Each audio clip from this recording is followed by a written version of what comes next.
If you're one of those people that, you know, people get popcorn and you just take like 2 kernels and then that's it, then I don't know what you're doing in this video, frankly. This is for popcorn enthusiasts. This is for popcorn lovers. This is for the people who understand that popcorn is a lifestyle. So 1/3 of a cup, no apologies, and no shame, okay?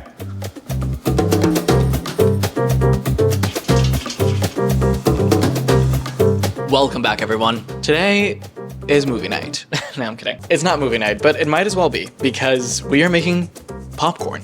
Popcorn, a true gift of nature, if you ask me. Beautiful, unsuspecting, innocent-looking kernels that when heated up and covered in steam become this wonderful, whimsical, flavorful, crunchy thing that we simply cannot get enough of. I am not going to teach you a way that is the easiest or the quickest or the I'm not playing that game because modern technology already allows us to buy pre-popped kernels that taste pretty good. This to me is the new popcorn. It's the adult popcorn. It's the elevated popcorn. I think that it just uses ingredients and flavor profiles that are, to me, absolutely addictive. Sometimes I have popcorn for dinner and I will not apologize. So, where do we start with making popcorn? We need, please hold your shock, kernels. Get the kernels that are available to you. One of the beauties of popcorn is that kernels should be easily available and cheap. And I think that the more that we start obsessing over the type of kernels, we're doing a disservice to the simplicity that is popcorn for a snack. They do need to be fresh. I bought these like 2 weeks ago. The popping of the kernels may be the most attractive thing to watch in this video, but it is arguably the least important part because, I mean, there's only one way of popping kernels. It's, you know, trapping them in sufficient heat and steam. What I'm most interested in telling you about is the flavors, what I am going to coat my kernels in. The popcorn that we are going to make today is cheesy popcorn or Parmigiano popcorn. What I'm doing is that I am covering them in a mix that I will be doing here today for you. It is incredibly flavorful. It has just the right amount of saltiness, nuttiness, umami, kind of mouth-watering kind of situation. A little bit of sweetness. It has a little bit of spice just to make them a tad interesting and floral. And it has also some acidity, which I'm gonna teach you how we achieve acidity in our popcorn without introducing any liquid. This is Reggiano. It is incredibly nutty. It is flavorful. It's good quality. We are not skipping here on quality. This will really make the difference in like the store-bought product popcorn that you know and love and something different, something homemade, something that is unequivocally leaning into more interesting flavors and more depth of flavor. We have black pepper. I am running out of black pepper. Please don't judge me, but this is gonna be enough for our recipe. It looks like this is empty, but it's not. It has some. We need salt, quite a bit of it. I'm using kosher salt. We're using 2 lemons, and we have one final ingredient that I'm gonna add later. So I'm going to start with grating the Parmigiano. I am using quite a bit of Parm here, guys. Like, we're not like suggesting the flavor of Parmesan. We are leaning into it overtly. I'm going to start with 50 grams, finely grated. If you like using a blender for grating your Parmesan, go right ahead. I don't have a blender, but I think that the microplane works well here. Like, popcorn is great when watching a movie or a series, but also it's a really great tool for just spending time doing absolutely nothing, just staring at the ceiling, mindlessly watching like YouTube videos about fitness while you consume about 3,000 calories worth of popcorn, you know, that kind of thing. I did start watching Interview with the Vampire. I watched the first season a couple of years ago, and now I'm watching the second one. It's so good. Okay, now that our Parm is in, I am adding half a tablespoon of granulated sugar. So the sugar here is what helps it have that indescribable sort of addictive quality. It's not sweet popcorn, I promise you. The sugar is just there to kind of even things out. Black pepper. Yes, I do want black pepper, but like not that much because I'm adding more black pepper on the oil in the pan when they're popping because I want some of that black pepper to bloom with the kernels. So I'm just breaking everything up with my hands and I'm letting those granules of salt and sugar and pepper to kind of like make their way in between the strands of cheese. And this is what basically ensures that the cheese doesn't clump up. Okay, this already smells incredible. Second to last is the zest of my lemon. While developing the recipe for this popcorn, I was racking my brain on how to introduce acidity because I am an acidity freak. Like, I need acidity in my food.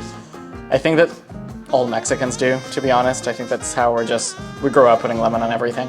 I tried introducing a little bit of vinegar in the pot and, having the vinegar evaporate and having the vapor of the vinegar be what pops the kernels. I was trying all of these really weird stuff and nothing was working. I even tried adding a little bit of lemon juice into the popcorn once they were already popped, but that made them soggy and it wasn't working, it wasn't good. Until I thought, oh, the zest has acidity, it has flavor, but it's dry. It doesn't come in the form of water, right? So it's not gonna sog anything out. It's just the most fragrant thing in the world. To be frank, I want to put this on pasta, which is kind of what we're doing, right? We're creating the base of what could be great pasta, but we're just pouring it over popcorn. I'm sorry if anyone out there is appalled at this, but this is how we do things in this house. What can I say? I do have one more ingredient, guys.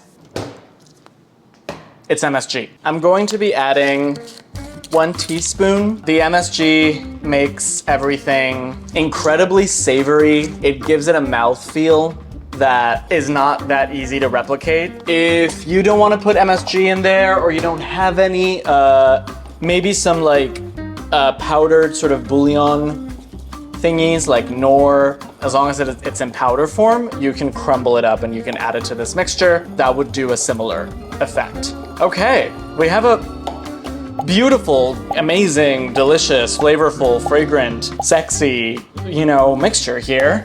And now we can focus on our beautiful popcorn. So I'm gonna be using a tall-ish pot and I'm going to be popping 1/3 of a cup of kernels. This, I believe, feeds 2. If the 2 people love popcorn as much as I do.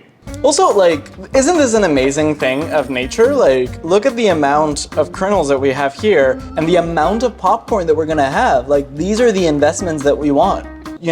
Graphs going up, this, compounded, that's what we want. I am gonna be, at first, popping everything just in olive oil, enough olive oil to sufficiently coat, actually more than coat. They're gonna be low-key swimming in oil. And this is just so that once they're popped, we don't have to add any more oil. I don't want to add anything, even if it's fat. I don't wanna drizzle anything over my popped popcorn because it does something weird.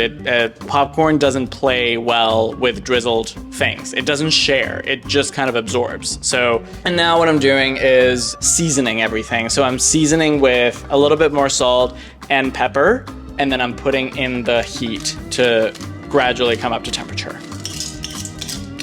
And just make sure that everything is well coated, all of the kernels are well coated and that the salt, the pepper, is equally distributed. Shake the pot a little bit so that there aren't a lot of kernels standing on top of each other. All of them are making contact with the surface of the pot. Okay, so now this goes into the stove. So on medium high heat, I get very protective of my kernels before they're about to pop. I don't know why. I'm they're vulnerable. They don't know what's happening. They're going into a pot and they're gonna be changed forever. We gotta be gentle here. We gotta usher them into this change and this transition with love and with intention. Temperature is coming up gradually. I'm covering. Kernels will not pop in the absence of steam.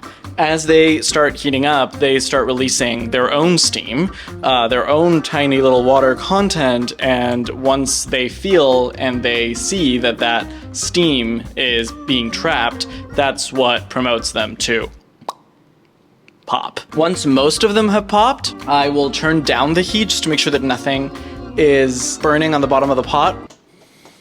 You know what they say, a watch pot never pops. The lid is starting to steam up. We're reaching Titanic levels here.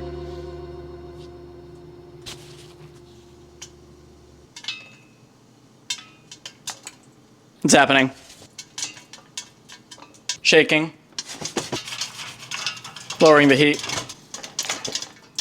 Once this is popped, I'm not gonna wait that much longer. I'm gonna have my mix ready to go. And once they've stopped, I'm opening the lid and I'm drizzling with my mix. And I'm shaking and I'm stirring to make sure that they're all coated equally. Okay, my mix is in, transferring to a large bowl. There are some large pieces of Frico. Using a wooden spoon, just scraping those up. They come right off and they become like these beautiful sort of crispy bits that are part of the charm here. Think of it as a toasty, cheesy mix. I will say, it looks unassuming. Like, it looks like not a lot happened here. You see it and you're like, well, it's not that colorful, but it shouldn't be. It's more about the flavor that we have. So you want to let them aerate a little bit because that steam that they gathered in order to pop, they need to release that once again to become crunchy. Let the popcorn rest a little bit, and if you see large pieces of Frico, just break them up with your hands and release them back into the wild. Those are gonna be very nice surprises. Should we do a little taste test? So flavorful. I can taste the lemon. It has a little bit of sweetness, a little bit of brightness, which is usually missing from popcorn, but it is decidedly umami and nutty and salty and cheesy thanks to the Parmesan and the MSG. My God. I am lastly going to serve with a little bit more Parmigiano on top, just fresh. Again, something no one is gonna complain about. Shake. And that's it, guys. That's the popcorn. Serve in tiny different bowls for everyone because there's nothing worse than to have just one large bowl of popcorn. Popcorn should be an abundant resource in a movie night or in a whatever night. Actually, serving this as a snack with a couple of beers or like cocktails, I would not be mad about it at all. But also this could be dinner, as evidenced by the fact that it sometimes is dinner for me. On the bottom of the bowl, that's where all the Frico lives. So when you get to it, distribute it equally into each bowl. Movie night just got better. It might not be the most healthy, but you know, no one said that we were gonna be healthy every night. I hope you make popcorn. I hope you have movie night. I hope you treat yourself to some cheesy crunch. Next episode, we will have real food, I promise. But in the meantime, take care. I'll see you in the next one. Ciao.